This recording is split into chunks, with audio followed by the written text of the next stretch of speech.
E bem-vindos a mais um WJ Review. Eu sou Maitos e nesse podcast de Versalhes Nobara, né, grande mangá, estou junto da Emily. E aí, gente, tudo bem? Estamos aqui hoje para comentar esse clássico que eu tenho certeza que todo mundo conhece. Pode não ter lido, mas com certeza você conhece e tô muito animada. E estou também com pessoas incríveis aqui do meu lado, duas meninas do Portal Shoujo, respectivamente, Elise. Oi, gente! Tudo bem com vocês? E também com a Chihaya. Oi, gente! E, bom, vocês são de onde? Quem são vocês? Podem falar aí, eu não conhece vocês. Bom, eu sou a Elise, sou administradora do Portal Shoujo quase desde quando foi fundado, né? E eu sou de São Paulo, moro atualmente em São Paulo. Eu sou a Chaya, também sou ADM do Portal Shoujo desde 2023.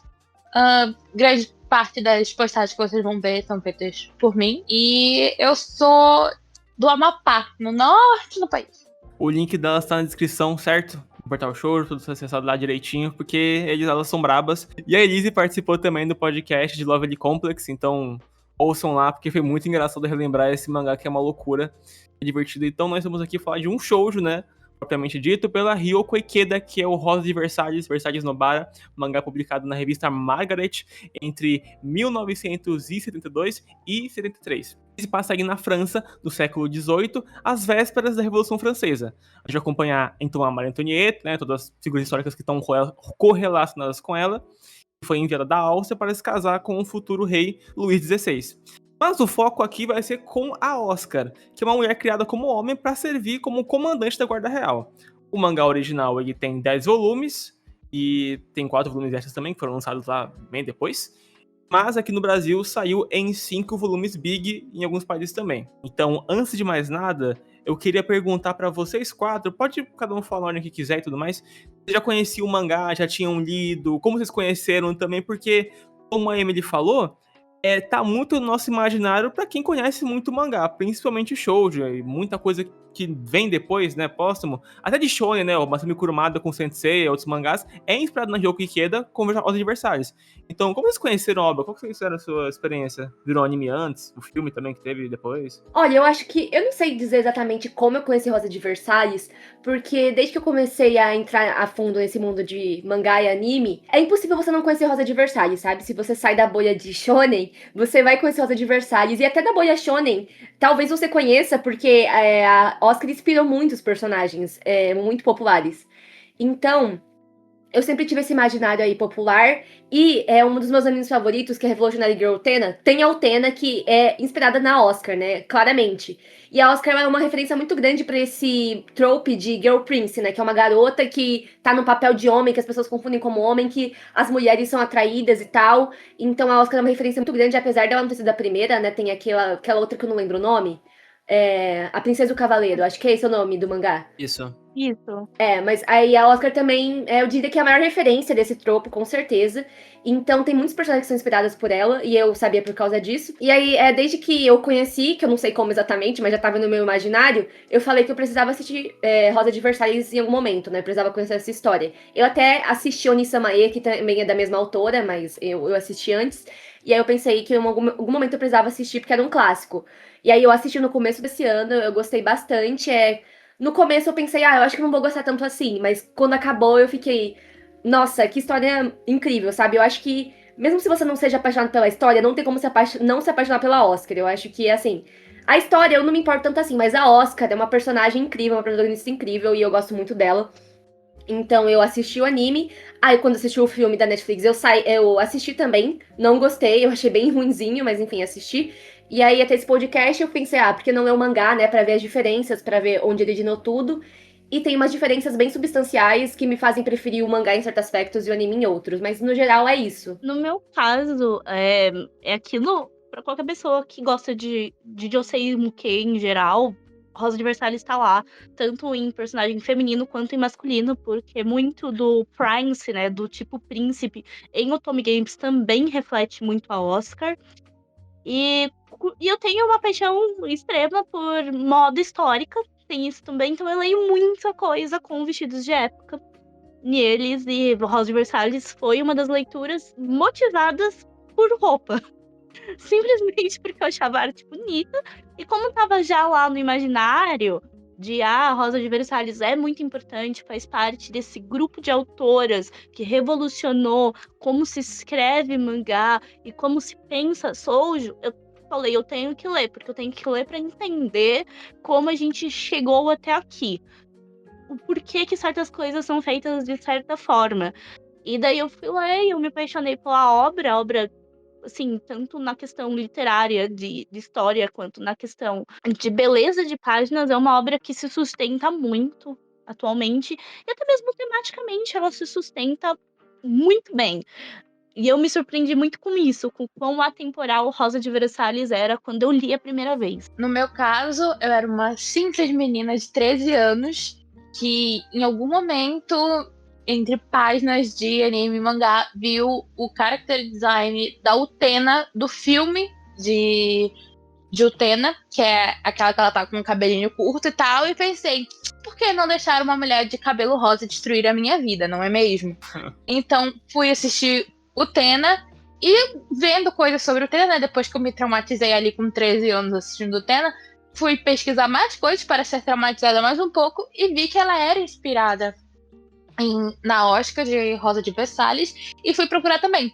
Só que eu fui procurar o anime e eu achei o anime, tipo, meio lento. Tipo, o Utena já foi uma coisa difícil de ver, né? Com 13 anos. Isso foi, tipo, uns 12 anos atrás. Mas eu achei o anime meio lento e eu tinha um pouquinho de raiva do André no começo, então me irritei muito. Não assisti na época, li com os 13, 14 anos. E aí, quando eu fiz uns 16, 17 anos, eu não deveria fazer isso, mas eu faço. Eu vejo Utena todo ano. Assim como eu vejo Sakura Card Captor todo ano. Porque eu tenho claramente problemas. E nessa eu fui ver debate sobre Utena, conversando sobre interpretações, né? Porque é uma história que você tem muitas interpretações pra mesma coisa. E voltei nesse negócio de Rosa de Versalhes e peguei o anime pra ver realmente, pra voltar a ver ali enquanto eu tava, sei lá, não estudando pro Enem, eu tava vendo anime. E foi quando eu realmente comecei a gostar mais da obra. Gostei bastante, eu não gostei muito do final do anime, eu não gosto do final do anime. Mas aí eu fui pro mangá, porque eu li alguém falando, é muito diferente. As reclamações que as pessoas têm com anime clássico, eu já toquei e fui ler o mangá. E aí sim, eu já gostava muito da Oscar, já gostava muito da história, mas me apaixonei ainda mais pela história quando eu fui ler o mangá ali com uns 17 anos. Cara, eu acho que eu conheci. É um negócio meio diferente, assim. É bem diferente. Porque uma criança que não tinha muita supervisão dos pais em internet, que era, eu tava sempre em muita página otaku. E vendo muito canal otaku. Aí, acabou acontecendo o fato de eu criei Discord com 11 anos. A entrar em servidor de anime. Eu fiz um amigo, que ele é adolescente. Ele via uns negócios totalmente diferentes, assim, do que eu via. Porque eu via, sei lá, eu Tokyo Ghoul. Eu via, sei lá, um Steins Gate, eu via umas coisas que, assim, às vezes uma ou outra era mais diferentão, mas a maioria era uma coisa, tipo, da época mesmo. E aí o cara me vem, não, cara, mas o negócio mesmo é o Takarajima, é o Onisamae, é o Yenakiko, é o Akagi no Ani, é o Versalhes Nobara. Eu falei, que isso? Coisa diferente, né? Só que eu só olhava assim e ignorava. Só que eu fazia RPG desde criança, e aí ele participou do meu e ele usou a Oscar de aparência. E aí pra eu fazer aquelas montagenzinhas no CorelDRAW, ou no Paint, eu tinha que pegar a aparência do personagem que ele usou. Aí eu fui lá pesquisar Oscar e falei, caraca, que design legal, que negócio diferente, né? Me lembra Cavaleiros, eu pensei, né? Eu tinha visto um pouquinho, muito tempo depois mesmo. Esse ano, eu fui, li Cavaleiros do Zodíaco inteiro, me apaixonei pela obra, e aí fiz uma live com o Damian, que faz o coisa do Kurumada Legends, que eles fazem tudo do Kurumada. E aí a gente tava falando sobre influência de shoujo nos mangás do Kurumada e tal. E já falaram disso várias vezes. Eu fiquei, cara, é bem dramático, tem uma veia, assim, porque os mangás do Kurumada a galera fala, né? Não nem fala, mas tipo, exatamente é essa essência. Ele pega a brutalidade do shounen dos anos 70, só que ele mistura com a delicadeza, assim, do shoujo, essa coisa mais sentimentalista. É, clássico. E aí eu pensei, cara, Versalhes Nobara, né? Aí eu pensei, e se eu fazer um podcast sobre? Se a gente ler o mangá e falar sobre? E, meu Deus do céu, foi uma leitura incrível, que a gente vai discorrer aqui sobre todos os pontos. E uma coisa, já que a gente tá falando desde o começo dessa gravação, eu queria saber o que você acha do começo. Porque eu tava sentindo que demorou demais pra me engatar na história. Porque eu sou uma pessoa que tem interesse em história, só que eu não tenho tanto interesse na coisa, tipo... Eu não sei explicar, tipo... Essa parte específica até que me atrai, mas é mais na parte externa, assim, na parte da Revolução Francesa, do que lance depois. Só que nos entraves, o que chegou, etc., eu acho um pouco tediante, assim, de acompanhar. Ler um pouquinho, beleza. Só que eu acho que estava tão assim, porque a narração que me incomodava um pouco na história é uma coisa que permeia bastante todo o mangá. É metade, na verdade, depois acho que dá uma diminuída um pouquinho. É a sequência do tempo. Porque em 2 capítulos tem um período, aí no meio do capítulo passa uns 10 anos, ou volta, ou passa alguns meses, assim, e eu acho que essa passagem do tempo do começo me incomodou bastante, assim. Depois, quando a Oscar fica mais presente na obra, eu gosto mais. Mas eu acho que esse começo com a Maria Antonieta, por mais que tenha coisas legais, não me atraiu tanto. É bem interessante porque, pelo que eu pesquisei, né, sobre Rosa de Versalhes, assim, que eu conheço, teve... Essa é uma reação que teve na época do lançamento do mangá. Tipo, as pessoas não estavam tão dentro da história nesse começo, porque, pra quem não sabe, o mangá ele começa com a Maria Antonieta, né? Ela, quando você vai para pensar, ela é a Rosa de Versalhes. Então começa com ele, e depois disso, acho que só no volume 2 que a gente vai conhecer a Oscar. No anime, não. No anime a gente já começa com a Oscar. Mas a gente começa ali com a Maria Antonieta preparando tudo e depois a gente conhece a Oscar. E isso foi uma coisa que aconteceu quando estava sendo lançado o mangá. Algumas leitoras não estavam ali se conectando muito com ela. E aí quando aparece a Oscar já engata e todo mundo se apaixona pela personagem. Tanto que é um ícone na cultura pop japonesa até hoje. Não sei se você vai saber me dizer, Chihaya, mas eu vi gente falando já que era pra Maria Antonieta ser a protagonista mesmo, mas como a Oscar teve muito apelo popular, a Ikeda passou a focar nela por causa disso. Eu não sei se essa informação é verdadeira e tal, se foi uma progressão natural das coisas, ou se foi uma coisa meio forçada, sabe? De não era a intenção principal, mas acabou acontecendo por causa da popularidade da Oscar. Que eu saiba, sempre foram 2 protagonistas. Eram pra ser 2 protagonistas, né? A Maria Antonieta, ela divide o protagonismo. Mas eu não tenho como confirmar. Tipo, eu li uma entrevista que ela fala que a Oscar ganhou mais destaque por causa disso. Até porque se você for ler a história, não parece uma coisa forçada. Parece simplesmente, olha, é o começo da história, você tá conhecendo esse personagem, que é um protagonista, e a partir desse momento você conhece outro personagem que é outro protagonista. Tipo, muito simples. No primeiro capítulo de Naruto, você conhece o Naruto. Nos outros capítulos, você vai conhecendo o Sasuke. Sim, eu acho que faz sentido. E igual você falou também, que no mangá fica bem claro, assim, que a Rosa de Versalhes, desde o início, é a Maria Antonieta, né? E o anime eu senti uma vibe totalmente diferente, né? Que a Oscar é a protagonista desde o início, vai focar totalmente nela, e ela é a Rosa de Versalhes, e tem muitas analogias à Rosa o tempo todo. Claramente ela é a Rosa ali. Até na abertura, que é muito clássica, né? Uma abertura incrível. É ela sendo a Rosa ali. E no mangá, pra mim, vai bem mais pra inclinação de que a Rosa de Versalhes mesmo é a Antonieta. Eu achei bem interessante ver essa dualidade. Eu sinto que o que segura também Rosa de Versalhes no começo é que a Ikeda ela tem um carinho com o historicamente correto da coisa, o quanto tempo aconteceu e o que aconteceu naquela época, isso talvez deu uma segurada. E o que favorece a Oscar muito pra mim, dentro do contexto Rosa de Versalhes, é que a Oscar é um personagem inventado. Enquanto a Maria Antonieta tem batidas na música, né? Você tem pontos na vida dela que são historicamente conhecidos e é uma das figuras femininas da Idade Moderna que mais se sabe sobre, mais foi documentada. Enquanto há muito disso, não se sabe muito sobre a Oscar, porque a Oscar não existiu na vida real. Então, eu acho que isso também favorece o interesse pela Oscar. A gente já sabe muito sobre Maria Antonieta e a gente já tem uma percepção negativa dela.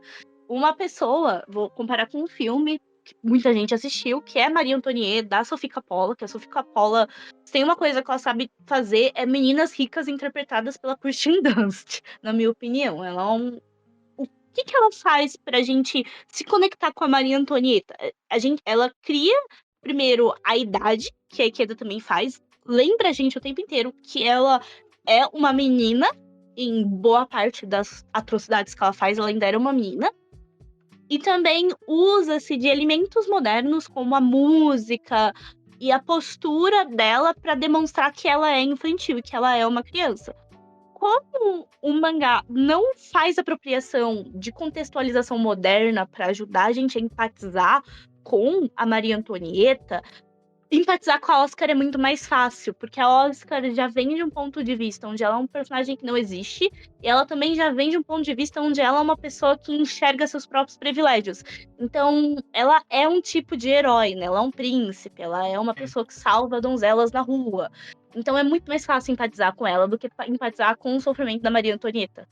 Eu acho que talvez isso também colabore pro... O comecinho é um pouco lento, a gente demora um pouco pra entrar na história. Igual você falou, a gente já sabe o que vai acontecer com ela. E a própria narração já sabe disso, né? Não tenta esconder. Desde o início fala, não, porque isso, ela nem imaginava que isso levaria ao fim trágico da sua vida. Enfim, então.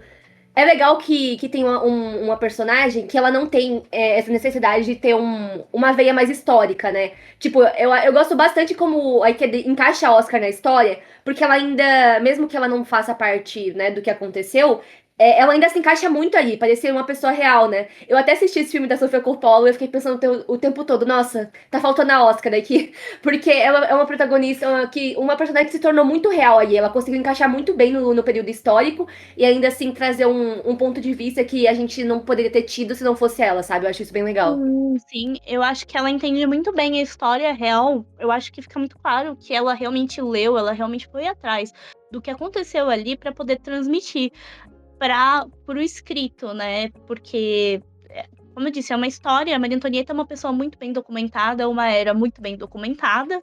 Então eu achei isso muito interessante. E uma coisa que eu gosto muito da Oscar é como que ela consegue ser disruptiva em vários momentos da história da obra, assim.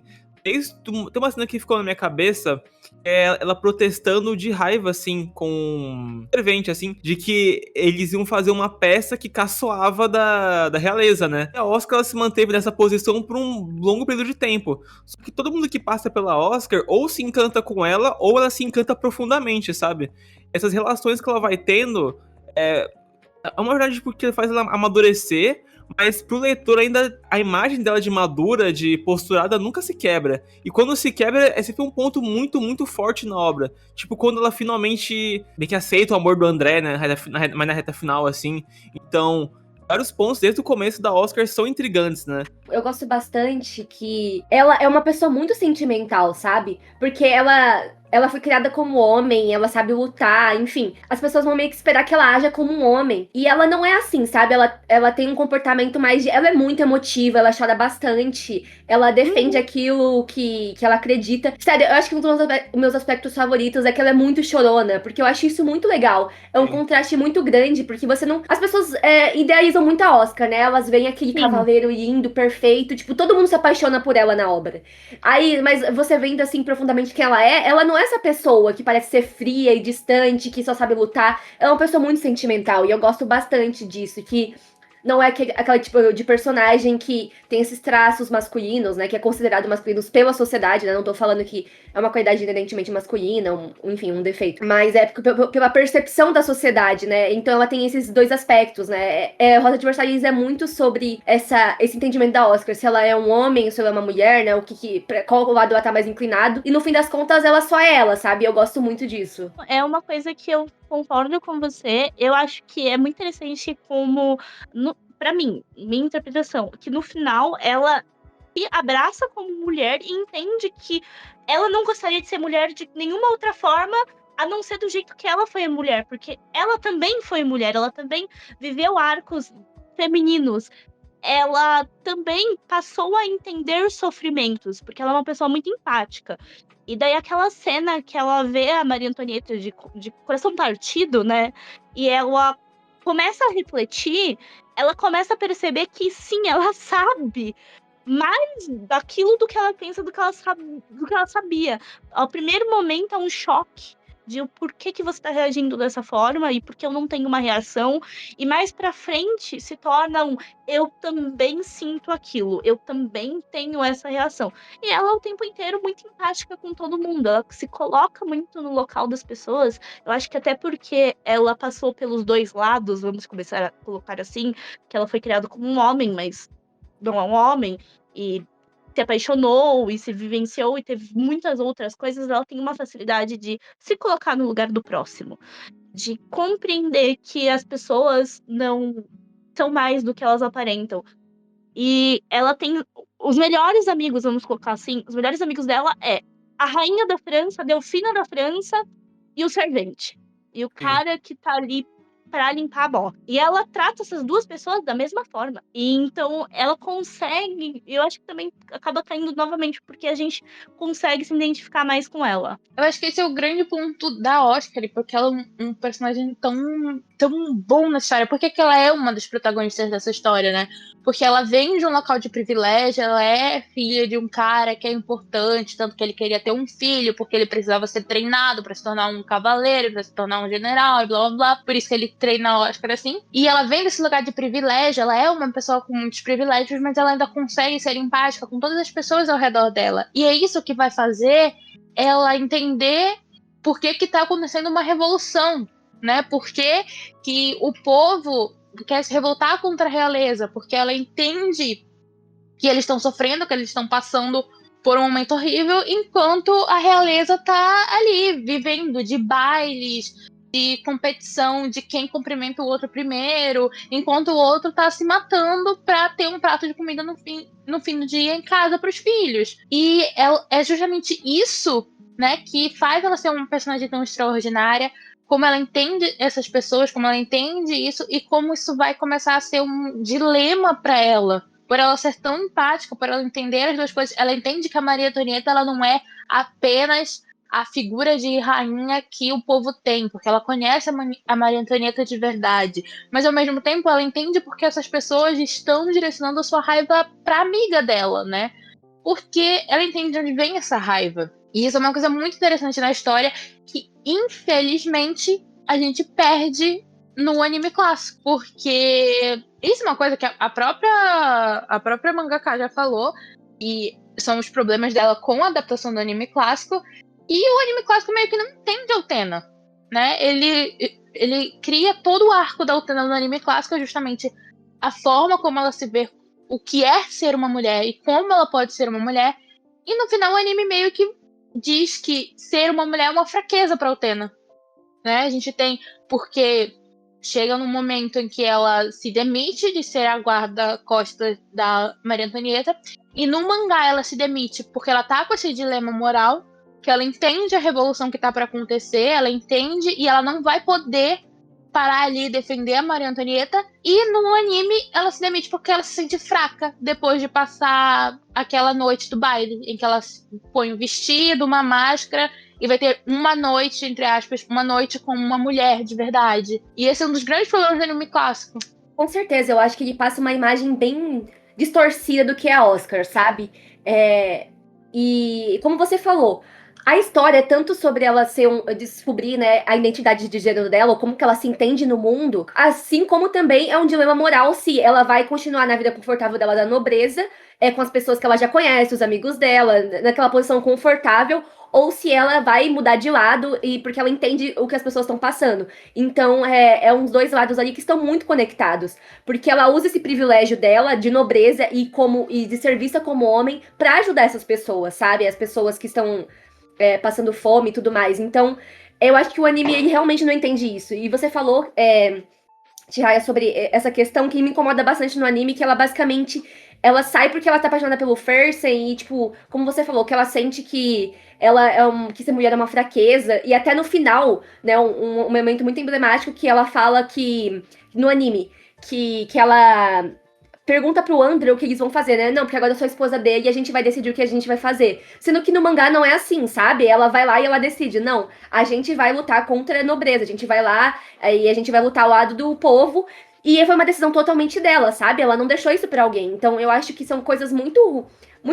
são coisas que parecem pequenas, mas quebra totalmente o que significa a história, sabe? Mas eu gosto bastante que o mangá, né, a história original, é ela descobrindo como que ela pode ser mulher do jeito dela, né? Ela até agradece o pai dela em um momento por ele ter criado ela como homem, porque ela teve oportunidades que ela nunca teria. Ela provavelmente teria que ter casado cedo com alguém que ela não gostava, ela não teria tido a oportunidade de viver tantas coisas, então eu acho isso bem legal. Ela pode ser uma guerreira, assim como ela pode se apaixonar, aceitar o sentimento de alguém. Eu acho que as duas coisas podem coexistir, sabe? E eu acho que Rosa de Versalhes é muito sobre isso. É muito interessante porque a gente tem atualmente muito essa discussão de como escrever uma personagem feminina forte, né? Tem aí na cultura pop, com protagonistas femininas em filmes de ação e tal, todo mundo.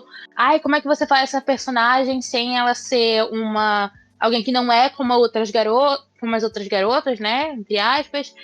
E ao mesmo tempo é uma protagonista forte, mas isso já foi escrito várias vezes e parece que as pessoas simplesmente não aprendem. Você pode fazer a sua personagem feminina ser uma pessoa que tá apaixonada, que é muito emotiva, que é muito sensível e que pega numa espada, porque isso é uma coisa que não tem nada a ver com a outra. A força dessa personagem não é que ela pode lutar com uma espada. A força dessa personagem é que ela tem vários conflitos, vários dilemas, e ela passa por todos eles. Ela se torna uma personagem muito complexa, que você vai entendendo aos poucos, junto com ela, todo esse universo. Cara, e é lindo no mangá, acho que é uma página dupla ou é uma página inteira, assim, que ela tá liderando a revolução, e ela parece uma deusa liderando a revolução, sabe? É lindo. E aí você vai pro anime e tá ela sentada falando: eu vou fazer isso porque o meu marido quer. Você tá louca? Você tá louca? Não é nem uma questão de cadê o girl boss? Não é nem questão de girl boss, é cadê a agência dessa personagem? Sabe? Como que você tira do personagem tudo que faz ser ela? Porque o fato de que ela entende luta na revolução é porque ela é uma pessoa empática e ela entende o lado do povo. Sabe? Do alto do privilégio dela, ela entende o lado do povo. E é por isso que ela vai ajudar eles. E eles simplesmente cortam isso para uma narrativa de ou você é mulher, usa um vestido, se apaixona por um cara, ou você é homem, usa calça, usa espada e luta. E tipo, E assim, tanto é que isso tira até o peso do fato que ela decidiu lutar pelo amor dela. Que ela vai contra o pai dela e decide ficar com o homem que ela ama, que ela escolheu pra ela mesma. Porque ela tem agência, né? O pai dela. Eu esqueci o nome dele porque eu não gosto dele. Mas Também não. o pai dela manda ela se casar, escolhe um marido pra ela, de alguém que tem uma classe social compatível com a deles, e ela fala, não, vou fazer isso, eu vou desafiar você de todas as formas até você entender que eu vou fazer o que eu quero, e como eu quero.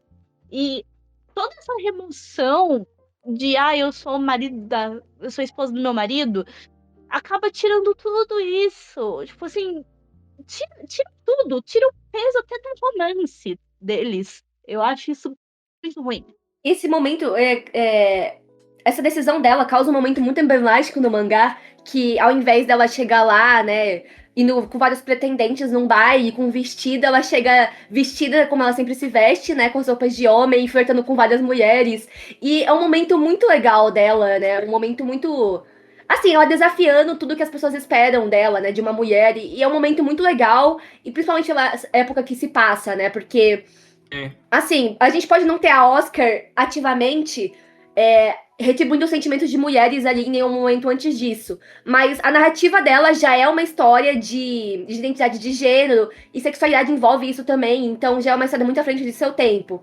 Então a Oscar em si já é uma personagem queer, vamos dizer assim, independente se ela sente atração por mulheres ou não. Pra mim, né, na minha interpretação, ela sim sente, mas eu acho que mesmo que isso não fique, que as pessoas, tem gente que fale que não, ainda assim ela é uma personagem que tem toda essa questão de gênero, e não dá pra negar isso dela. Então, eu gosto muito desse momento, e eles cortam totalmente do anime, sabe? Então fica bem claro que eles não entenderam a mensagem da história. Que a Oscar vai fazer o que ela quiser, ela não vai encaixar nesse estereótipo do que é homem e o que é mulher, e ela vai ser quem ela é. Eu gosto muito disso. E como você falou, tira até um peso do romance, assim, eu não gosto do André. Porque, por um motivo bem específico, provavelmente a gente vai conversar sobre isso depois, eu não gosto dele nem no mangá nem no anime. Só que no anime eu acho ele ainda mais chato. Ele fica o tempo todo reforçando esse estereótipo. Ai, porque a Oscar, ela no fundo é uma mulher e não sei o quê. Sendo que o André não é assim, sabe? Ele gosta da Oscar por quem ela é. Enfim, pela forma que ela se porta. Ele não fica forçando essa feminilidade que tem no anime. Então, enfraquece mesmo o romance deles. Que, enfim, mas eu já não gosto dele. Mas, enfim, eu acho que fica ainda pior com ele forçando essa feminilidade dela. Sendo que, assim, a história original não é assim. Então. Mas a Oscar é uma personagem muito, muito boa mesmo. E eu gosto mesmo como ela desafia o que as pessoas esperam dela. Eu acho que, se for do André, eu acho que dá pra gente também até falar de alguns outros personagens que estão ali permeando a obra. E uma coisa que o Aikeda faz, que eu acho interessante, é que você claramente consegue notar quem que vai, entre aspas, importar, né? Porque o jeito que ela desenha pessoas normais, entre aspas, né? Pessoas comuns, pacatas, ou até o esposo da Maria Antonieta, né? É de um jeito totalmente diferente de como ela desenha quem é mais ativo na obra, né? Então eu acho que, como toda história é feita de recortes, ela fez isso no próprio mangá. Então eu acho que até usando a mídia que ela usou, quadrinho, fica muito interessante, né? Eu gosto bastante disso, porque ela elucida muito bem quem são as peças principais do xadrez que ela vai montar toda a narrativa, né? Por mais quem morre, quem fica, os mistérios, né? Alguns bons, outros que não me agradam muito. Eu acho que tudo que Cersei ali é muito bom.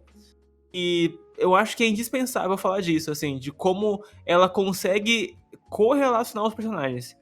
Eu acho que todos eles estão muito bem amarrados de uma forma que não consegue fugir muito do senso histórico, né? Porque, como a Emily falou, a Oscar, ela não existe. Mas ela tá vivendo tudo ali como se a gente tivesse. É como uma OC, né? Só que uma OC que é muito boa. Eu gosto pra caralho disso, cara. Querendo ou não, ela é uma OC, porque ela é um original par. Sim. Ela é. Eu vou ser sincera que eu acho que eu vou deixar as meninas falarem primeiro, que eu ainda tô organizando na minha cabeça. É que eu gosto dele, tipo, eu gosto dele. Eu vou ser sincera que eu gosto dele. Eu gosto dele, ele é meio Sidney Magal dos anos 70, ele é, tipo, calça de boca de sino e tudo.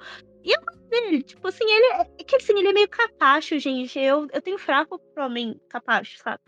Eu acho que o problema do André é o anime. Como eu vi o anime clássico primeiro, eu não gosto muito dele, né? Porque, tipo, a cena em que ele quase abusa a Oscar é, assim, pesada. E olha que você tá falando com alguém que desde os 13 anos assiste todo ano o Tena. Então, assim, a gente tá acostumado a ter uma relação, assim, mais problemática. Mas eu acho que não só a cena do quase abuso, mas realmente tudo no anime, ele é um dos pontos principais da destruição do personagem da Oscar no anime.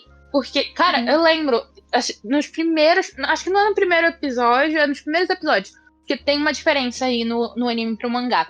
No mangá, a Oscar sempre aceitou de boa que ela vai ser a guarda-costas da Maria Antonieta. Pra ela é uma grande honra, porque ela vai ser, né, guarda-costas dela. No anime, colocam esse arco ridículo que ela, não quero defender uma mulher. Tipo, aí tem aquela cena que ela luta com o André.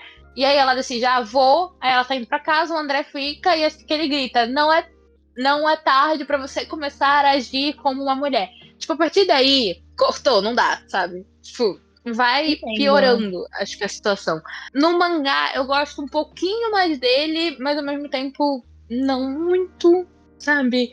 Tipo, eu acho que ele tá ali, né? Tipo, é um personagem muito ali. Ele é interessante, ele também traz uns temas ali pra revolução, mas eu não super, tipo, Oscar e André é um dos meus casais favoritos. Porque se eu não falar de chip em Causa de Versalhes, eu shippo a Oscar com mulheres, por motivos de óbvio. O negócio dele é que, como ele sempre esteve junto da Oscar, então muito do que acontece depois, quais são os clímax dos personagens, muito ligado em como, em todo mangá, em tudo que o leitor acompanhou, ele sempre tava ali, sabe, com ela. Sim. E assim, eu sinto que ele ocupa o espaço no anime do Giroldel no mangá, porque quem tem essas ações com a Oscar no mangá é o Giroldel, por isso que eu não gosto dele. Eu li o mangá primeiro, e é por isso que eu não gosto dele. Porque ele quer se casar com ela e ter ela como mulher. E quer que ela se subjugue a ele porque ele quer ela. E em nenhum momento ele dá agência para ela dizer não. Muito pelo contrário, ele fala assim, já que você não quer por bem, você vai fazer por mal. Eu vou direto no seu pai. E vou fazer um acordo pra que você se case comigo. Isso que eu gosto do André, eu li o mangá primeiro, e eu não gosto de Jirondelle. Apesar de eu saber que ele é um personagem favorito da autora. Eu não gosto dele por causa dessas atitudes. Porque ele, efetivamente, é quem vai lá e tenta fazer dela uma mulher. Que não é que ela não seja mulher, não é isso. É que ele tenta fazer dela alguém que ela não é. Que naquela sociedade eles enxergam como mulher. Né? Que ela seja uma esposa, que ela tenha filhos. Que não é algo que a Oscar parece querer, né? Tipo, porque querendo ou não, acho que até por isso a gente tem a cena em que ela agradece o pai dela por ter criado ela do jeito que ele criou. Querendo não ter sido criada como um homem, deu liberdades pra Oscar que nenhuma outra mulher tem. Porque assim, o destino que a Maria Antonieta tem de ser mandada novinha pra outro país pra casar com um cara que ele nunca viu, tá nessas intrigas de corte e tal. Esse era o destino da Oscar, sabe? Era assim que ela ia viver, esse era o destino de todas as mulheres ali ao redor, né? Já que ela é uma mulher da alta sociedade. Mas, como ela foi criada como um homem, ela vive os privilégios de um homem também, né? Não só de ser uma pessoa da alta sociedade. E a Antonieta, ela teve o grande amor da sua vida, que reflete na vida real isso, que era o conde, o Fersen, né? O sueco. E ela não pôde estar com ele porque ela era Delfina. E, assim, só uma nota da parte histórica real: o Fersen teve inúmeras amantes, mas ele nunca se casou. E ele pôde fazer isso porque ele era homem. É muito engraçado, né? Porque a Antonieta, só o boato de que ela estava se encontrando com o Fersen já era uma coisa terrível. Sendo que a Madame Polignac, ela era uma amante do rei, assim, publicamente ninguém ligava, sabe? Exatamente. É muito doido isso. Exatamente. Ela era, tipo, dentro. Ela estava lá na corte. E ela era, anteriormente, uma prostituta, né? Tem tudo isso. E tudo isso é muito mais normal do que dois nobres conversando. E eu acho que é bem representado no mangá o quanto muito do que a Maria Antonieta é vista é fruto da misoginia.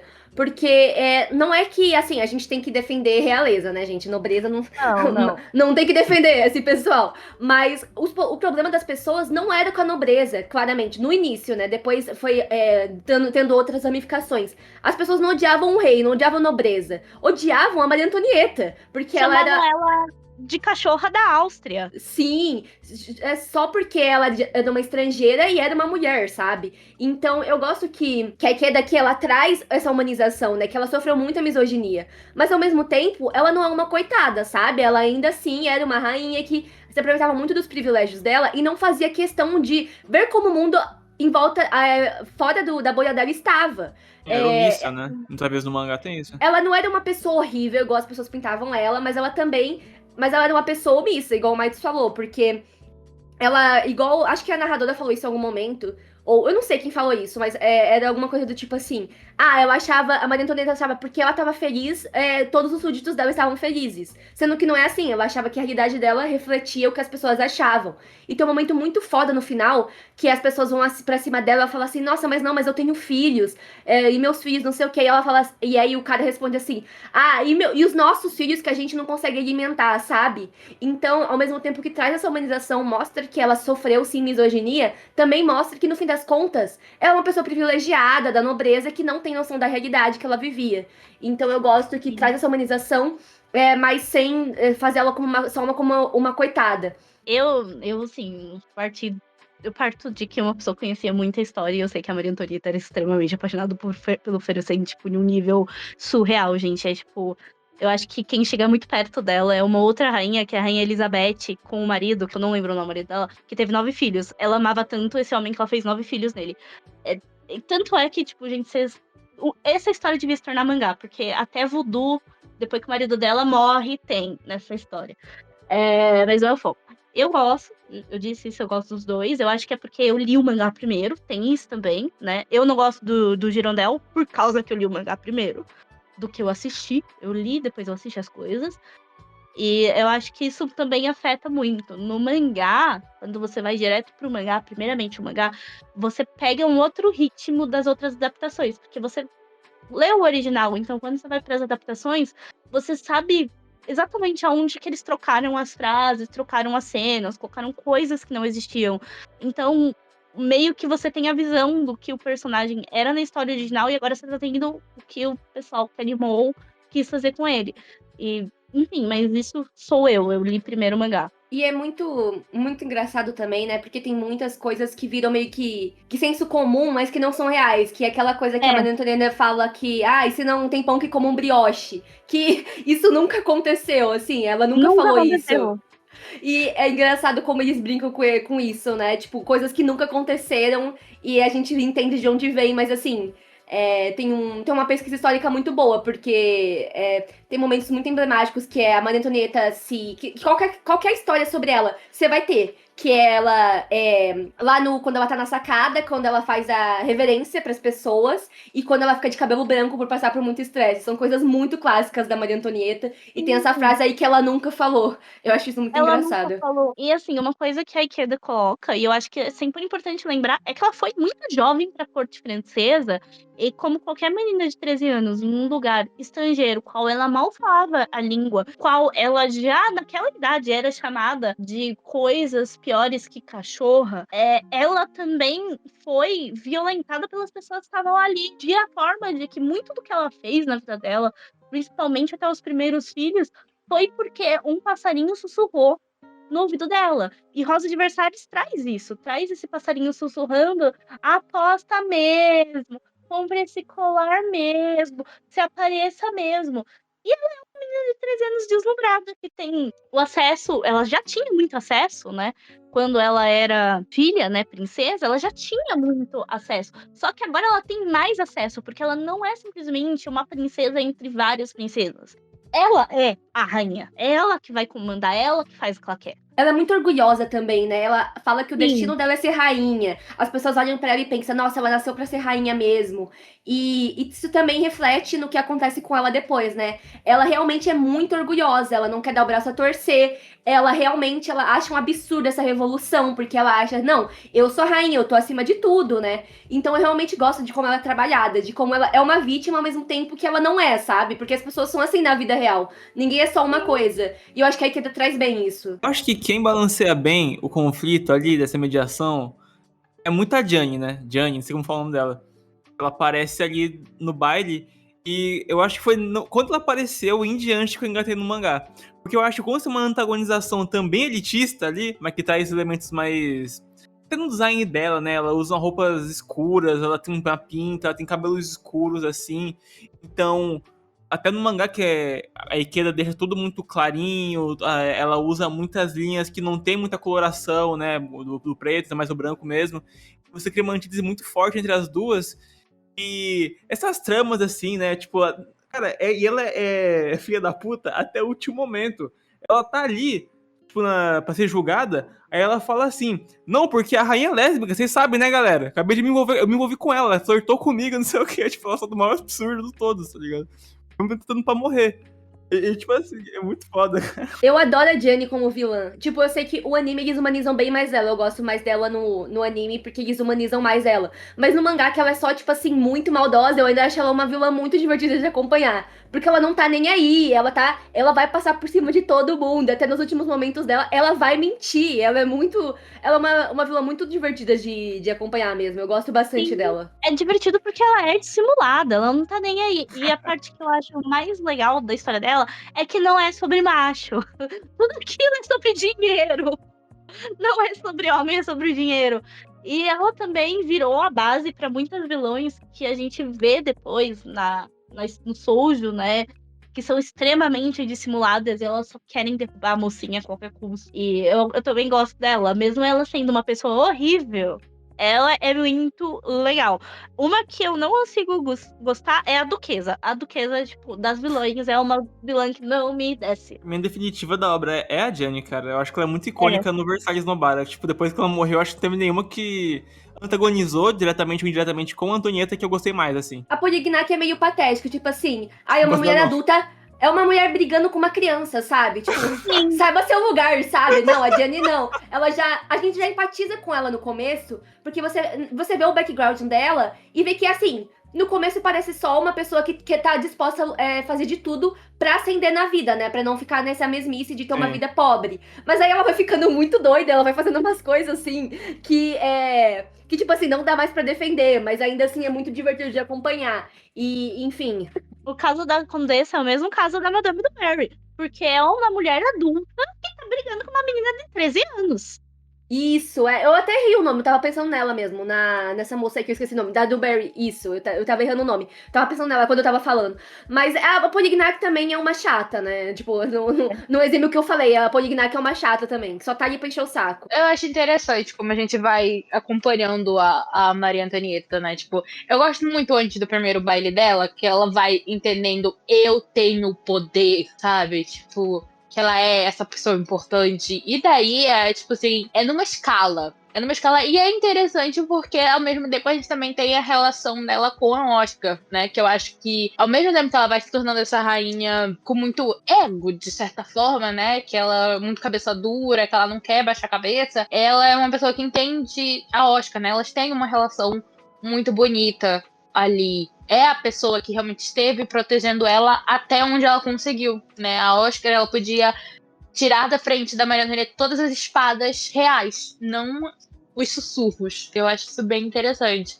Tanto que uma das cenas mais emblemáticas é a despedida das duas, né? As alunas estavam desesperadas quando lançou o capítulo que tiveram que cancelar a aula, porque assim, quando elas se despediram, acho que você arranca o coração fora, imagina. Você tá ali nos anos 70, e aí vem a despedida das duas, ainda tem mais mangá, e você meio que sente. Naquela despedida você sente que elas não vão se ver de novo. Tipo, ainda tem mangá pra rolar e você sente que elas não vão se ver de novo. Porque ali realmente é caminhos separados. E é muito foda como ela realmente faz. Elas não vão se ver, elas vão morrer e elas não vão se ver. E aquele foi o final. Aquele foi o momento que elas cantam For Good, né? De Wicked. Duas mulheres sempre tem esse momento, né? Numa tragédia. De cantar For Good.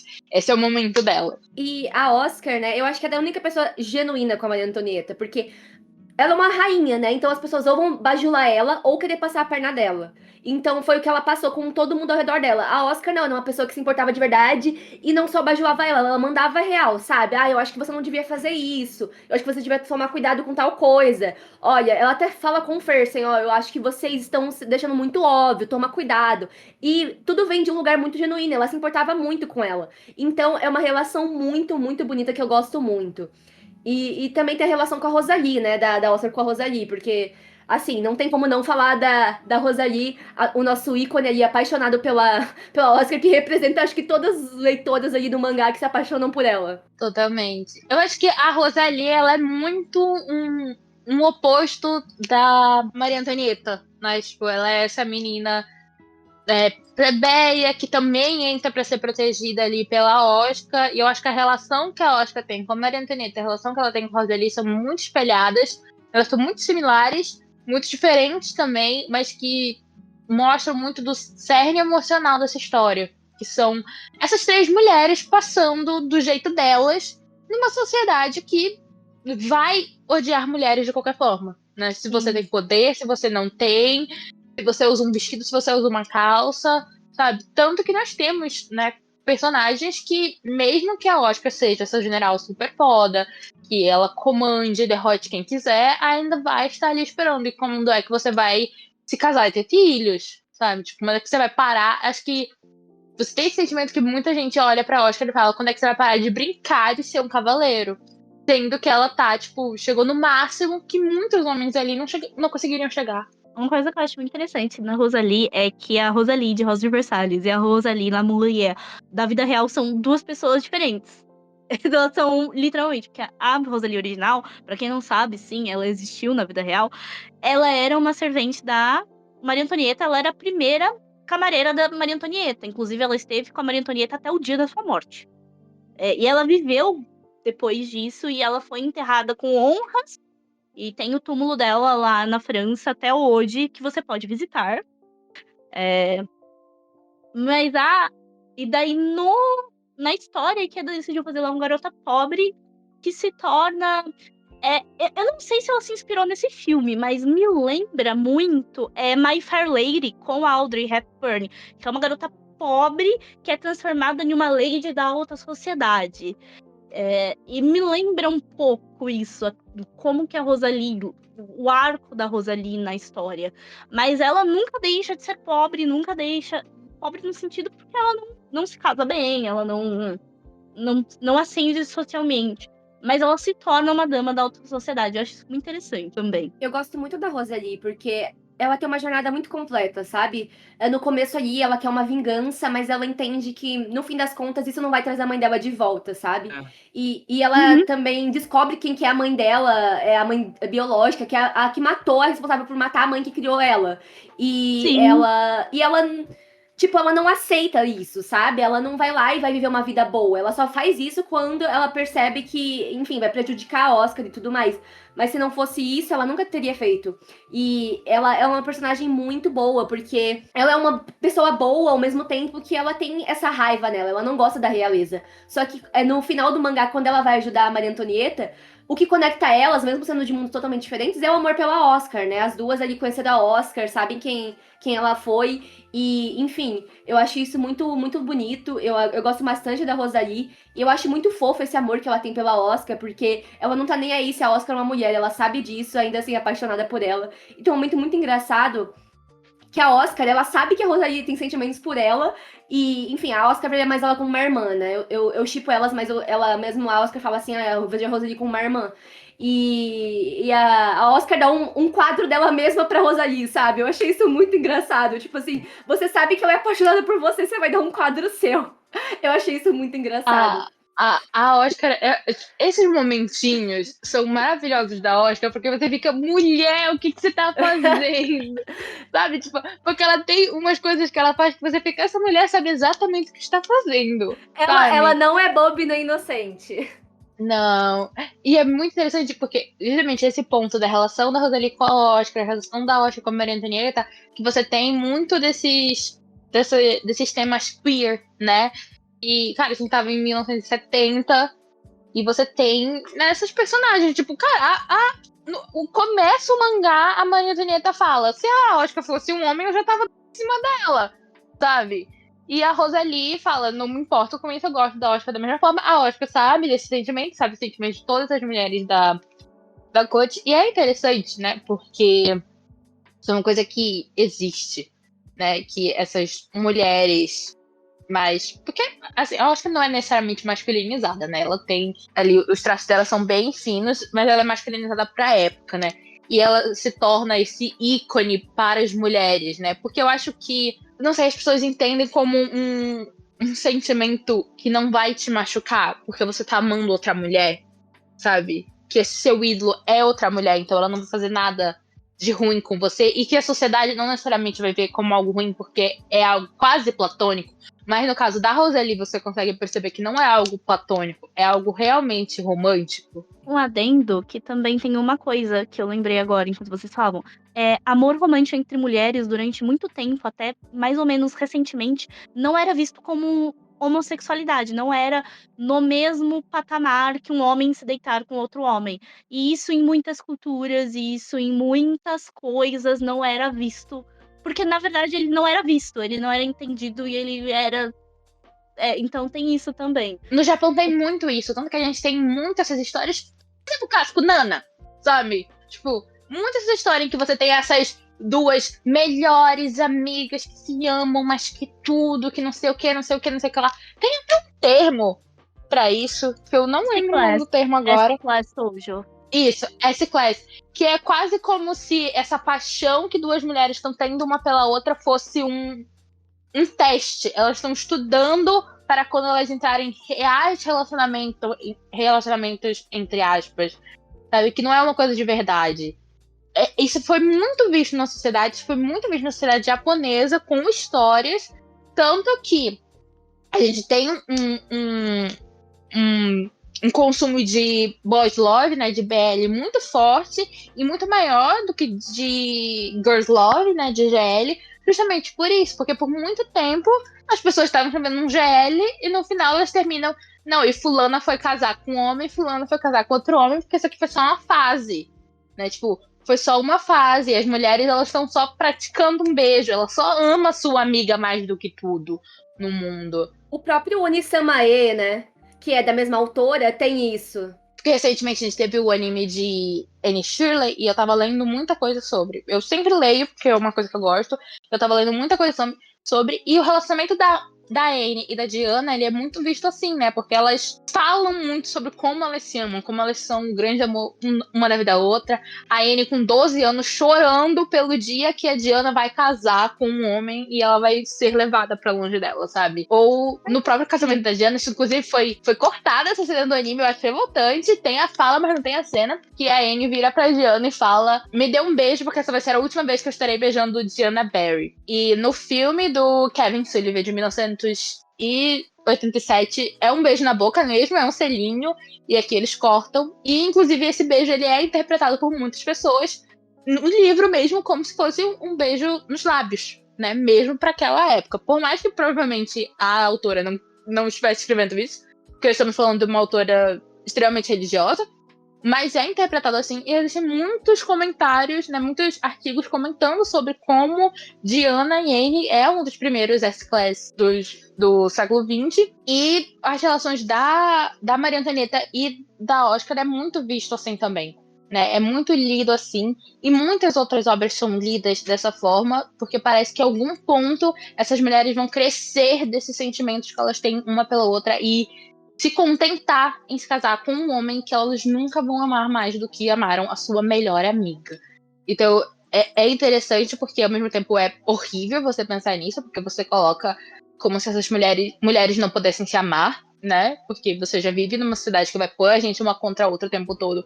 Então, óbvio que não vai existir amor romântico de verdade entre elas, sendo que sim, isso existe. E é bizarro como isso aconteceu tantas vezes no gênero literário, né? É aquele negócio. Se um desses personagens fosse um homem, né? Se fosse um homem ou uma mulher, você nem discutiria se esse sentimento é romântico ou não. E é muito doido isso, porque, como você falou, é um tabu menor do que dois homens se relacionando. Porque os sentimentos das mulheres uma pela outra nunca vai ser levado a sério. Porque, como você falou, é uma fase, porque não tem um homem envolvido. Então, como que eles vão relevar essa relação a sério? Como algo que pode construir uma família, uma coisa real, sabe?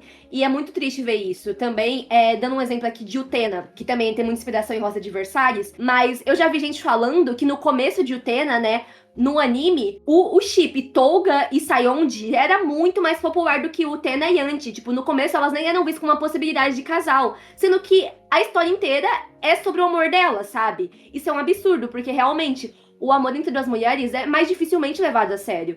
Então, é uma análise muito interessante de fazer, ao mesmo tempo que você fica muito triste vendo o quão real é isso. Só que assim, tem um outro lado também, que é o lado que às vezes as pessoas são amigos muito próximos e realmente não tem sentimentos românticos um pelos outros, mas eles são pessoas extremamente muito, muito, muito próximas. Isso também acontece na vida real. Eu tenho uma amiga que, tipo, cara, morreria por ela, mas eu não sinto nada. Ela é casada hoje em dia. Ela me chamou, ela nem tem filhos ainda, mas me chamou pra ser madrinha da nenê dela. Mas assim, eu não tenho sentimentos, mas nós somos muito, muito, muito próximas. E tem isso também. Eu acho que a mulher, ela também tem relacionamentos de contato emocional muito próximo com outra mulher sem ser romântico. Então, tem essa linha tênue do é ou não é. Eu já recebi muitas vezes se eu era um casal com essa amiga, só que realmente a gente não sente nada uma pela outra, porém nós somos muito próximas. Eu acho que quando a gente fala de literatura, né, a gente tá lendo uma obra, fica muito mais claro porque não é, tipo, esses personagens eles não existem. Né? Eles foram escritos por uma pessoa. Eles foram escritos por uma pessoa, a pessoa que está escrevendo eles tem uma intenção quando está escrevendo eles. E você consegue. Por exemplo, Furifura, da mesma mangaka de Arohide, né? Que é a minha obra favorita dela. A gente tem 2 meninas protagonistas que elas podiam cair muito fácil em S-Class. Mas não, eu acho que ela escreve, até porque eu duvido que ela tenha capacidade de escrever alguma coisa que não seja heterossexual, mas ela escreve claramente que essas 2 meninas são muito amigas e que elas se ajudam e se apoiam, mas você não vê nenhuma tensão romântica entre elas. Sabe? Elas têm seus próprios pares românticos e não é uma coisa que elas vão... Tem uma tensãozinha aqui e aí acabou essa tensão, elas vão pro seu par homem destinado a uma mulher. É muito da leitura da pessoa, porque, tipo assim, eu não faço algumas dessas leituras de Naná, eu tenho Naná inteiro quase, falta poucos volumes pra terminar, e eu não faço essa leitura das duas, eu não, na minha cabeça eu não consigo ler. E muita gente claramente vê algo, e pra mim, tipo, não tem nada ali. Porque muita gente, quando a gente conversa desses casais que não são necessariamente casais canônicos, muita gente fica, ai, não existe nada aí, essa leitura não existe, né? Tipo, não existe. Esses personagens são só amigos, mas interpretações, obras têm diversas interpretações, sabe? Você pode ler uma coisa e eu ler outra. E só que quando a gente fala de relacionamento de 2 mulheres, parece que as pessoas têm uma resistência muito maior quando pessoas fazem leituras de 2 mulheres se amando. Porque, assim, cara, é muito fácil, principalmente eu que sou uma pessoa LGBT, que sou uma pessoa que se atrai por mulheres, ter uma leitura de que, cara, a Hachi, principalmente, é apaixonada pela Nana. E ela tá muito presa na idealização de um casamento com um homem e ter filhos que ela tem na cabeça dela. Tanto que ela tá num relacionamento bosta com o Takumi, sabe?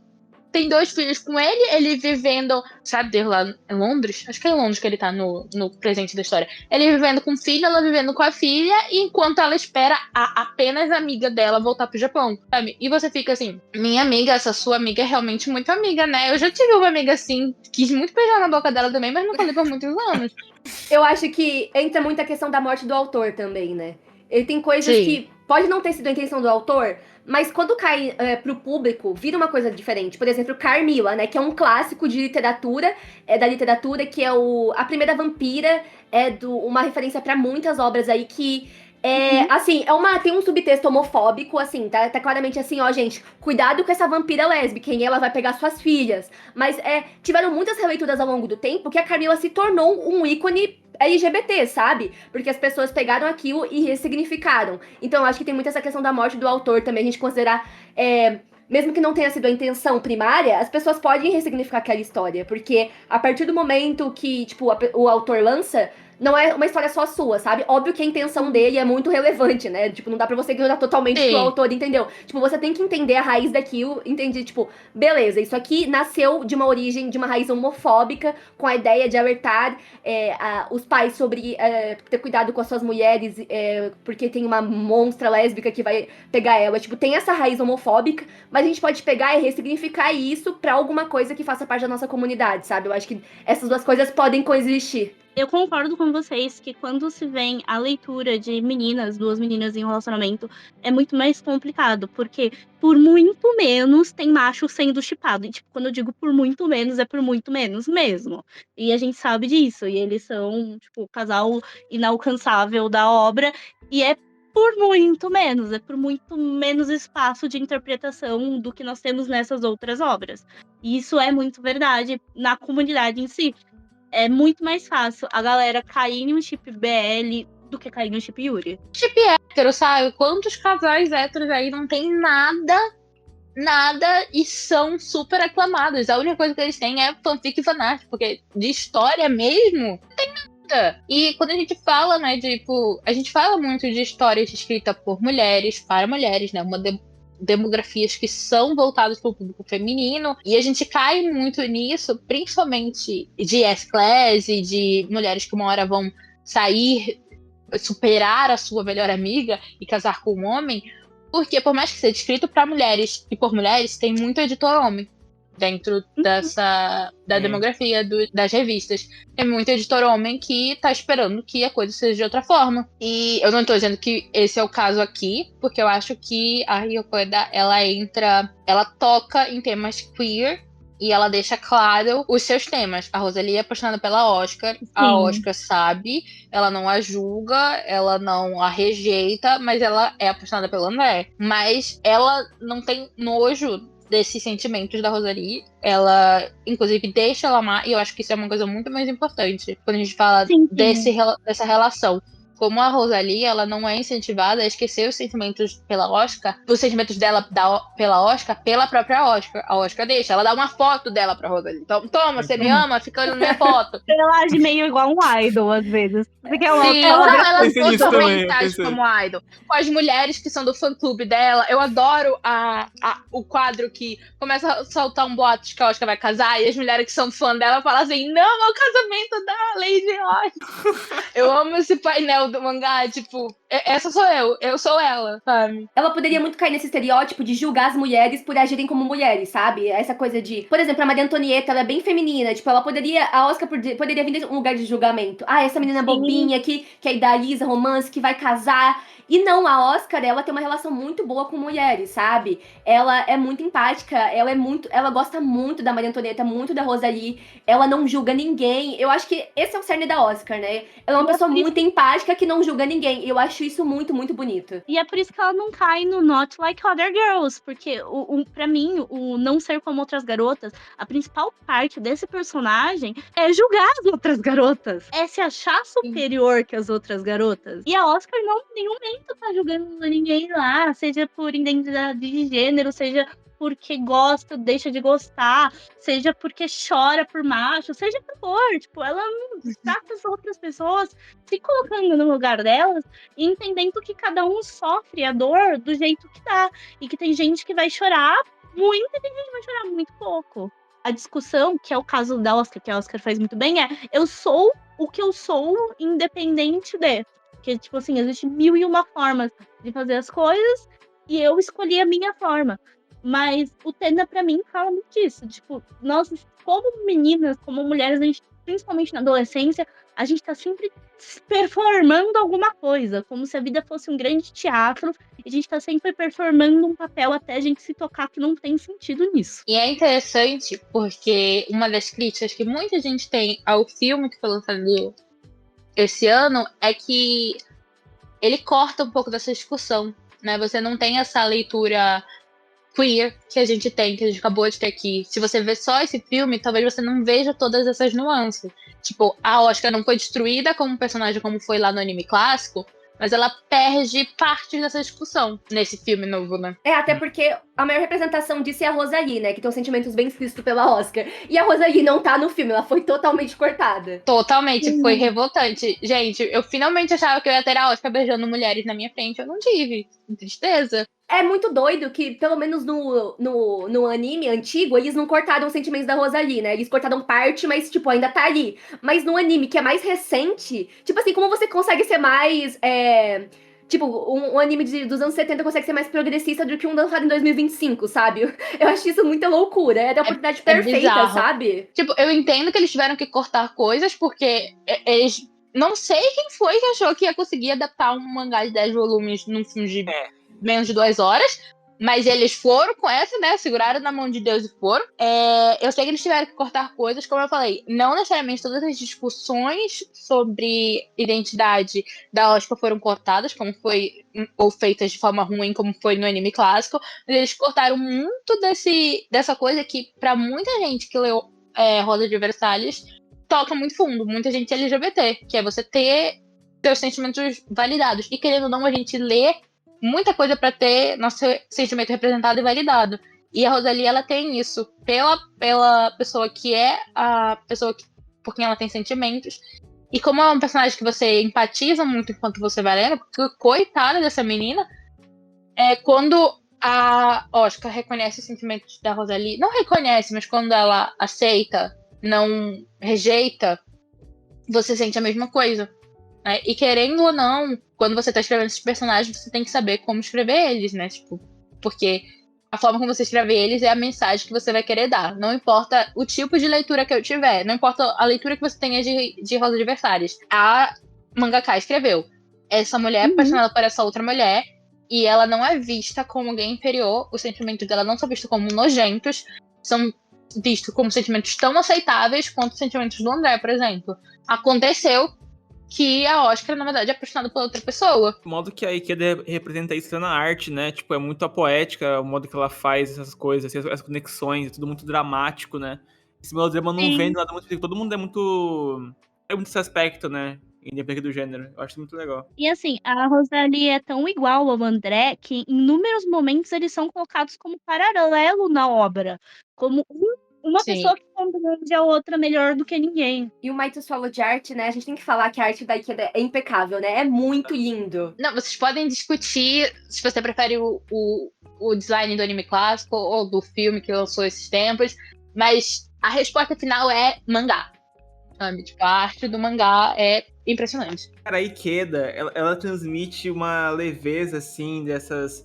Tanto diálogos internos, externos, até a comédia, né? Que é bem bobinha, assim, em vários momentos. Ela consegue fazer uma experimentação gráfica de um jeito que eu fico chocado, assim. Eu li muito mangá. Aqui no canal a gente comentou, sei lá, não sei, foi quantos podcasts? Uns 300, 200? E pra mim, o da Ikeda tá tipo um top 10, top 5, assim. É um estilo que me fascina página a página, assim. Eu não queria parar de jogar, não queria passar a página, sabe? Os ângulos que ela usa, o rosto, as lágrimas, né? Antes, anteriormente, sobre a Oscar não querer demonstrar essas lágrimas, manter essa posição. E você vê as lágrimas da Oscar caindo, daí a lágrima cai no painel de baixo e transita pra outro momento do dia, assim, ou da semana.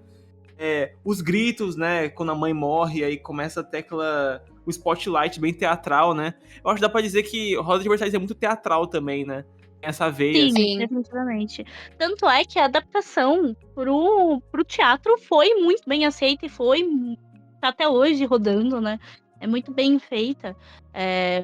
Eu sinto que talvez o filme novo ele traga esses aspectos teatrais um pouco mais forte. Eu sinto que ele é mais como uma peça teatral do que como uma adaptação do mangá propriamente dito. Eu gosto muito de teatro e eu senti muitos elementos do teatro lá. A forma que é enquadrada algumas cenas, a forma que é as músicas, né? Principalmente o fato que é um filme musical, não é um filme só de falas. Então, assim, eu acho que a Rosa de Versalhes foi pro teatro e foi muito bem adaptado e é realmente uma mídia muito visual. Não é só história, é visual. E isso é uma coisa do shoujo mesmo. Às vezes eu fiquei sabendo, tá? O Mites poderia comentar mais porque ele é o homem, mas eu fiquei sabendo nos papos e nas rodas de mangá que tem muito homem que tem dificuldade de ler Rosa de Versalhes por causa da estilização das páginas. É porque quando você vai ler um shonen, você tem muito essa... Na Shonen Jump mesmo, que a gente comenta semanalmente, você tem muito no público essa resposta de que eles são... A gente tá vendo cada vez mais um público que tem uma certa aversão a experimentalismo de painéis, de páginas, assim. Teve uma Moyu que Sim. lançou ano passado, foi cancelado, infelizmente. Mais ou menos, porque era meio ruim. Mas o autor, ele trouxe uma coisa na estilística do mangá que é genial. Que ele fez uma cena de chuva, só que a onomatopeia era os pingos, né? E aí tava chorando pra chuva, assim, tava clamando algo pra chuva e tinha essa coisa. E era uma coisa que teve uma reação mista. Uma coisa estilística do autor virou polêmica. Tipo, nossa, eu achei isso tão ridículo, achei ultrapassado, né? Isso é triste pra um caralho, porque quando a gente tá falando da maior revista de mangá do Japão, você ter uma aversão a essa experimentação é muito triste. E, cara, de fato, já vejo bastante gente, tipo, comentando que acha denso a leitura de Rosa de Versalhes, que acha meio estranho, assim, porque numa página ela tá colocando os balões de fala como pingos de chuva. Então, não na chuva, mas cai na água e sai daquele... As ondulações, ou seja, ela faz tipo uma simulação das ondulações da água e coloca assim, ela coloca a cabeça do personagem num painel, aí numa página seguinte você tem uma personagem seminua, agraciando assim, olhando para as próprias mãos assim, e então você tem constantemente em Rosa de Versalhes e mangás de shoujo dessa época uma não padronização da leitura. Então, você não tem uma ordem muito clara dos acontecimentos. Quer dizer, você até tem pela imagética, aí você começa a ler o texto e fica meio perdido de primeira, mas eu acho que ele é muito sensorial, ele é muito expressivo, e eu acho que é muito também contemplativo. E eu acho que isso que faz muito da obra da Ikeda ser importante e interessante, porque ela desafia até quem tá muito acostumado a ler mangás, tipo, mais recentes, assim. Então, se você tá no nosso podcast Tem bastante coisa de adaptações também, né?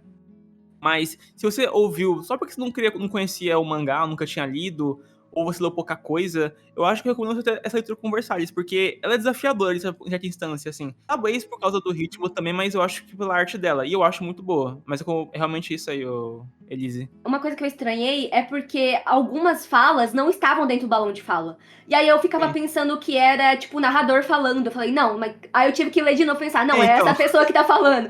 Então, é desafiador nesse sentido, mas eu acho que tudo bem, sabe? Não precisa ser tudo igual aquele padrão de shonen que tudo é bem estipulado. Tipo assim, um quadrado tá acontecendo naquele quadro e é isso. Eu acho que ser experimental é muito importante. E shoujo tem mais essa variedade. Por exemplo, um mangá que eu sei que muita gente teve dificuldade de ler é Basara, da Yumi Tamura. Porque tem uma organização muito diferenciada. Tipo, a arte é bem diferente e, tipo, as coisas também não seguem uma ordem certa igual em Versalhes. Mas eu acho que tudo bem ter algumas coisas que são mais complexas, Sim. assim, de ler, sabe? Você tem que explorar outros caminhos. Essa é a magia, sabe, da arte. Quando a gente fala da influência que Rosa de Versalhes tem, não é só a Oscar como personagem, a gente fala muito da Oscar sobre personagem, mas a gente também tem essa revolução no mangá shoujo.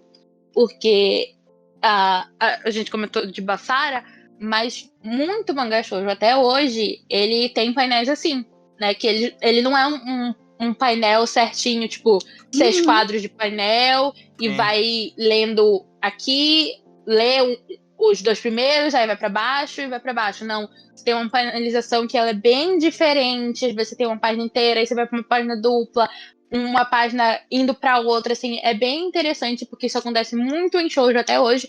Existem umas ou outras revistas que não tem muito isso, tipo, eu acho que a B-Log, que ela é bem conhecida por adaptações de novels, ela sofre muito disso, por isso que às vezes eu acabo não lendo muita coisa delas, e quando eu vejo animes que vêm daí, eles são muito bons, mas porque eles cortam isso. Eles cortam essa panelização diferente e que é uma característica do mangá shoujo, sabe? É uma característica do mangá shoujo, não só os brilhinhos que a gente sempre comenta, mas ter a forma como a história é contada é uma linguagem própria. A gente fala que a demografia ela é definida só por editorial, mas no final é bem diferente quando a sua história ela difere quando você tem um público-alvo diferente. Por exemplo, o maior disso é a Clamp. Você pega as obras da Clamp que são denominadas como shoujo e você pega as obras da Clamp que são denominadas como shonen, você pega um Sakura Card Captor, você pega um Tsubasa e você olha os painéis, são completamente diferentes, porque elas adaptaram as obras delas pro público-alvo delas, porque Tsubasa era numa revista shonen, então não dava pra elas fazerem o que elas faziam em Sakura. Então tem que ser diferente. E a gente vê muito isso. A grande revolução ali dos anos 70 com o shoujo é justamente essa arte particular que a gente tem, né? Essa leitura particular que a gente tem, que não tem, né, em demografias masculinas. Que é o que tira. É isso que faz eu olhar para um painel e falar: isso é um shoujo. Eu consigo fazer isso. É uma habilidade que eu tenho, até com capas, às vezes aparece, né? Você vai ver capa nova, eu não preciso. A maioria delas eu não preciso olhar para ela e verificar se é um shonen ou se é um shoujo. Eu falo, se é um shoujo. Dá pra ver pelo desenho, porque o desenho ele te mostra com quem você tá falando. As pessoas, elas costumam falar que qualquer romance é shoujo. Mas, cara, pra quem conhece shoujo, ver um romance de shonen ou seinen, fica muito óbvio que não é shoujo. Cara, tipo assim, você consegue ver pelos quadros, você vê na hora, gente, isso aqui não é shoujo de jeito nenhum. Horimiya, todo mundo abre a boca ali pra falar, gente, não tem como você lê um capítulo de Horimiya e você lê um capítulo de Kimi ni Todoki, você consegue ver na hora. Qual a diferença entre esses dois? Sabe? Você lê e você vê. Isso acontece muito, acho que por causa dos animes, porque acontece muito isso, principalmente os animes de romance mais atuais, principalmente os da Cloverworld, eles pegam muita coisa que você espera ver em anime shoujo. Tipo, visualmente falando. Tipo, você pega um Yamada-kun, o que saiu lá das flores, né, The Flower, não sei o que. Karohana, você pega o Karohana e você pega Yamada-kun, visualmente eles são muito parecidos, o anime, mas pega o mangá deles. Completamente diferente. É porque eu acho que a adaptação, ela remove muitas coisas substanciais da linguagem dos quadrinhos, né? É uma coisa que que é legal nos mangás, que ela é bem mais autoral, né? Ela é uma coisa muito mais única ali. Então, uma coisa que eu tive muito, assim, eu li pouco shoujo, né? Mas que o canal roda muito em shonen, acaba lendo mais coisas shonen e seinen, então. Mas nos últimos anos eu comecei a ler mais shoujo, e eu lembro justamente disso. Até com o Kimi no Hodoki, que foi um dos primeiros que eu tentei ler. Eu fiquei em choque, porque eu tava muito acostumado a ler comédia romântica, aí eu fui pra Kimi, então eu fiquei, mano, como assim? Tá muito... dava zoom na tela, aí eu falei, tá, eu não sei se eu vou conseguir. Aí eu li inteiro aquele do Ao Haruraido, eu consegui ler inteiro, eu fiquei feliz, que eu consegui ter uma experiência muito boa. Aí eu li Lovely Complex. Primeira pessoa que fala bem de Raido. Cara, é porque foi meu primeiro shoujo. Enfim, aí tem o Lovely Complex que eu li, que a gente comentou, eu e a Elise, né, que tem seus pontos aí, mas difere bastante na estrutura da imagética. Mas, pô, o Karekano, né, da Masami Mitsuda, ele é todo diferente, assim, também. Então, você ter essa diferença na linguagem e de fluxo de leitura, como é pensado, é importante pra conhecer a demografia, isso que a Tia falou é muito importante. E até o Kurumada, que eu falei anteriormente, ele fazia esse misto, assim, tipo, ele juntava um pouco daquela coisa mais poética do shoujo, né? Mas ele não mudava toda a coisa que tava em volta ali. Na verdade, fazia, tipo, uma coisa mais shonenzão mesmo. Se eu não me engano, ele foi muito inspirado por Rosa de Versalhes também, como todo mundo, sabe? Pegue, Sim, é aquele negócio, pegue seu autor favorito, vai tá Rosa de Versalhes ali no meio, não tem pra onde você ir. Se não tá nele, se é um autor mais novinho, o autor que ele se inspirou em Rosa de Versalhes em algum momento. O Griffith de Berserk é inspirado na Oscar, se eu não me engano. Nossa, muito. Sim. Agora que eu li o Berserk, eu vejo totalmente, mano. Nossa. Falando do Kurumada, porque é interessante, num ciclo que eu editei, porque eu falei agora das Clamp, e a Clamp inicialmente era um ciclo de doujinshi, né? E as doujinshi delas eram de Cavaleiro Zodíaco. Doujinshi de BL de Cavaleiro, né? Então, você vê ali no início, acho que em RG Veda, parece muito vários Shiryus, vários Seias, assim, porque elas ainda estão saindo dessa arte. É interessante, porque elas vieram de doujinshi de um shonen que se inspirou muito num shoujo, e elas foram um grande nome de shoujo ali nos anos 90, principalmente. Não, e o Kurumada, cara, não sei se é pra quem é que leu o Saint Seiya, né, mas é muito dramático que você vê muito essa forma muito íntima, né, dos personagens, assim, o Shun com o Ryoga, né, tem uma coisa muito próxima ali, né, o Shun chorando pelo Ikki, né, o Shun tendo essa complexidade que ele não quer ser fraco, ele não quer ser visto como inferior, mas também essa sensibilidade dele faz ele ser forte, né, o Ryoga, a dramaticidade dele, vai até o fundo do oceano pra agraciar a mãe morta dele com umas flores, porque só assim ela vai descansar bem. E dessa forma ele se sente mais elevado como pessoa, e como ele chora por causa disso também.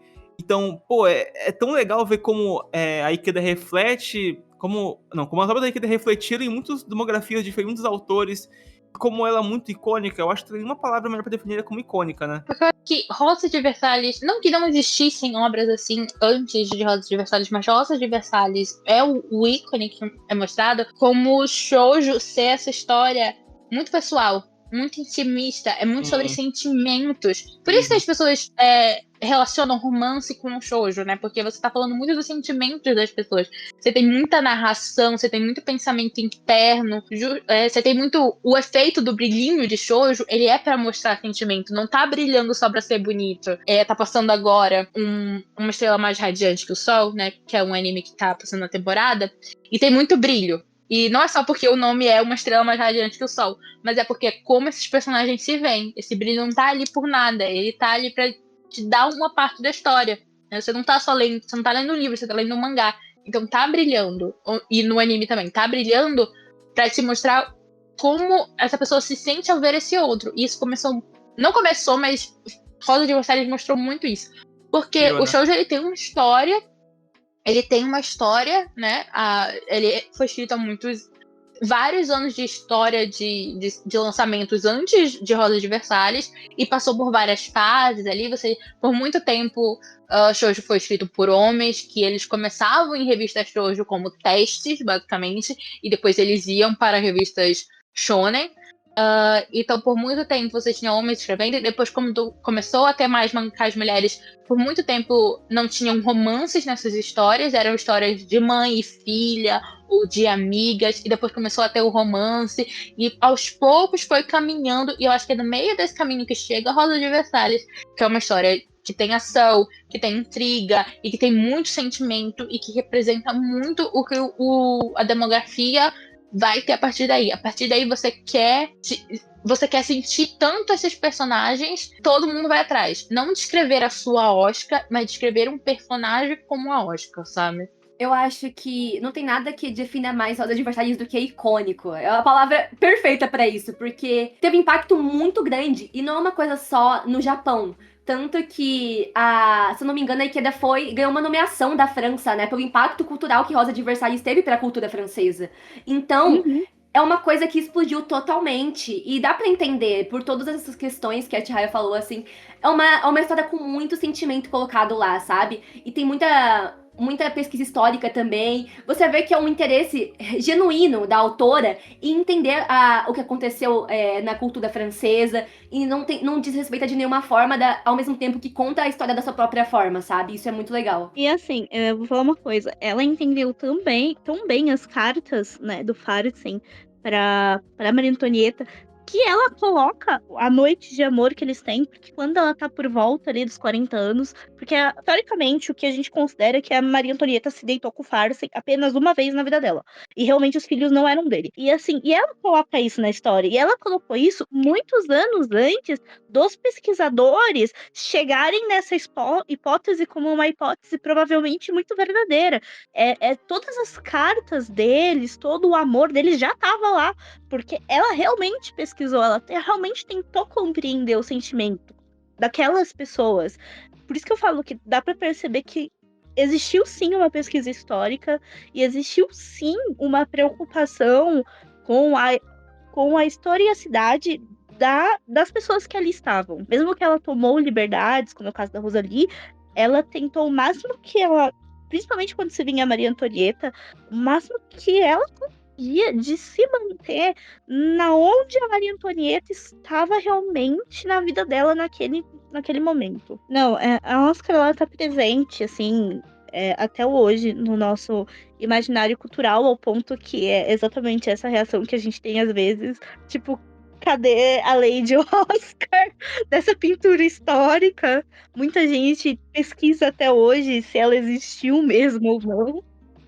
E ela tá presente em muitos mangás e muita contação de história, e que realmente teve uma carreira que tem um impacto independente de gênero, independente de demografia, porque ela escreveu de tudo dentro de uma obra. Por isso que eu falei, repito de novo, a obra é muito relevante mesmo hoje, 50 anos depois da publicação dela. E assim, gente, assistam o filme. Assistem o filme porque quem dubla o Farsen é o dublador do Matos. No japonês ele tá cantando. É só por isso.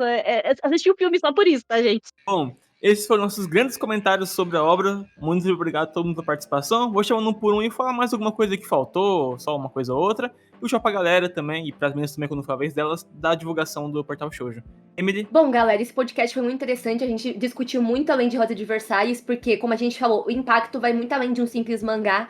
A Lady Oscar, assim, gente, ela, como foi falado aqui, ela parece ser uma pessoa real, teve um impacto cultural gigantesco, e dá pra entender o porquê. Você lê o mangá e sabe, você pensa, não, eu entendo porque isso aqui foi tão relevante pra época e é relevante até hoje. E é uma história muito, muito bonita que, assim, tem seus defeitos, tem seus pesares, mas no fim das contas, é uma história muito bonita, que é muito sobre sentimento, é sobre discussão de classe, sobre gênero, o que significa ser uma mulher na sociedade daquela época, até hoje em dia é muito relevante. A Oscar é uma personagem tão revolucionária, que é tão bem mais feminista do que muitas personagens de hoje em dia. E eu vejo tanta gente falando que, porque hoje tá popularizando, tem mais protagonistas femininas, e eu fico assim, onde vocês estavam, sabe? Isso é antigo há muito tempo, e a Oscar com certeza foi uma das personagens que pavimentou esse caminho, que inspirou muitas mulheres na época.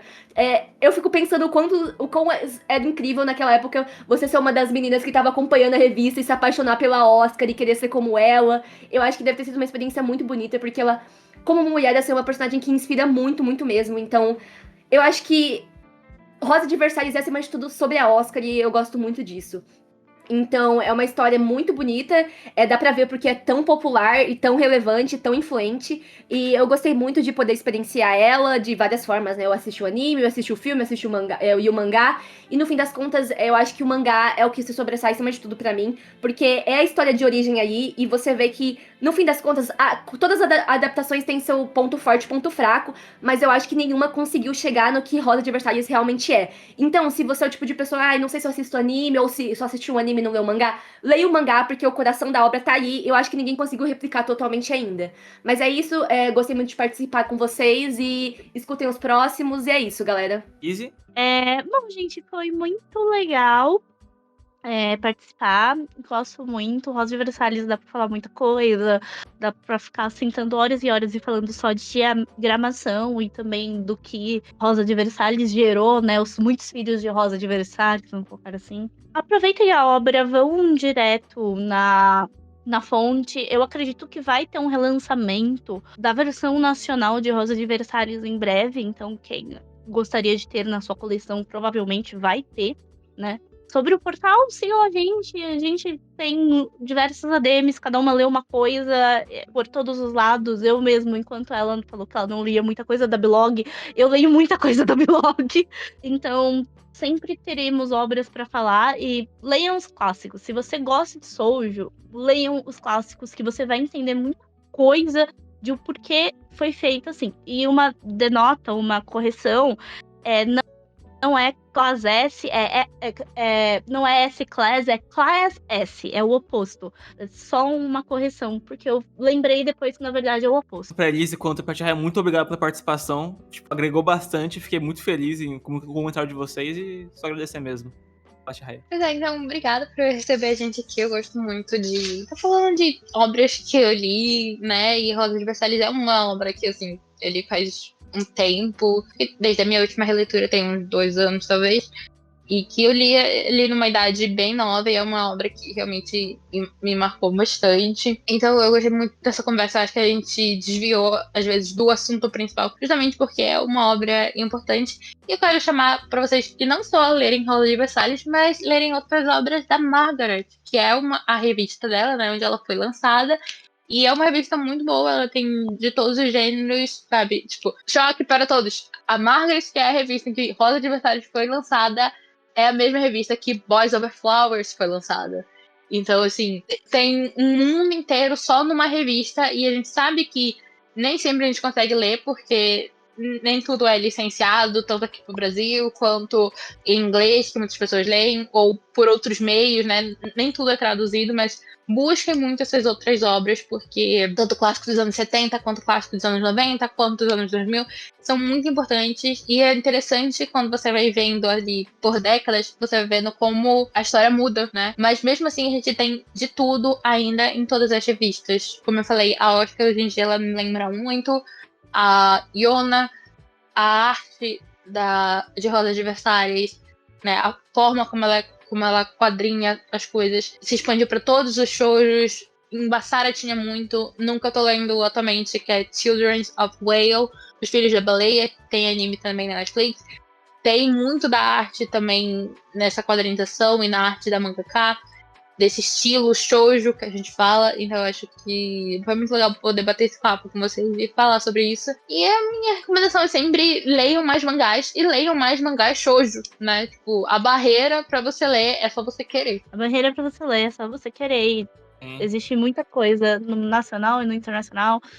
E realmente, às vezes, é muito importante voltar pra trás e ler o que já passou. Saiam da bolha, né? Muitas vezes você tá muito acostumado com ler um tipo de demografia, um tipo de história e...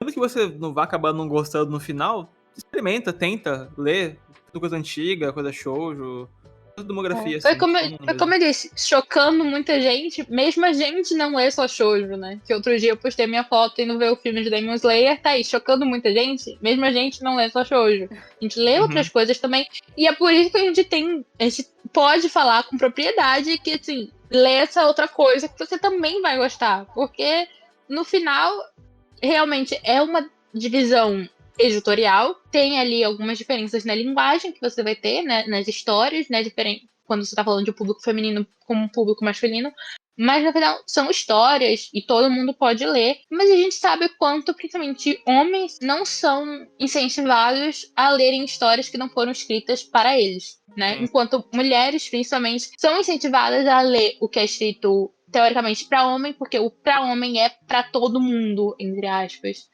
Sendo que não é assim, né? Tipo, uma história tá ali pra todo mundo. Pensa aí em como Rosa de Versalhes inspirou vários dos seus mangakás favoritos, de shounen favoritos também. Sendo que é uma história que lançava na Margaret, que é uma das maiores revistas shoujo.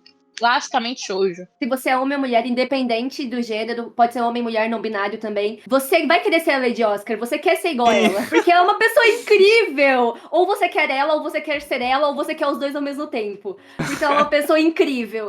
Então se inspirem na Lady Oscar. E confiem nos outros podcasts, confiem na descrição as redes sociais das meninas. E é isso, gente. O apoio também tá aí na descrição, tanto no Spotify quanto no YouTube, né? E demais plataformas. Vota na votação aqui do Spotify. Eu não sei qual que eu vou fazer, mas vai estar lá. Então confiram. É isso. E é porque é mesmo. E até o próximo vídeo. Até a próxima live. Até o próximo WJ Review. Tchau, galera. Tchau, Rabá. Tchau!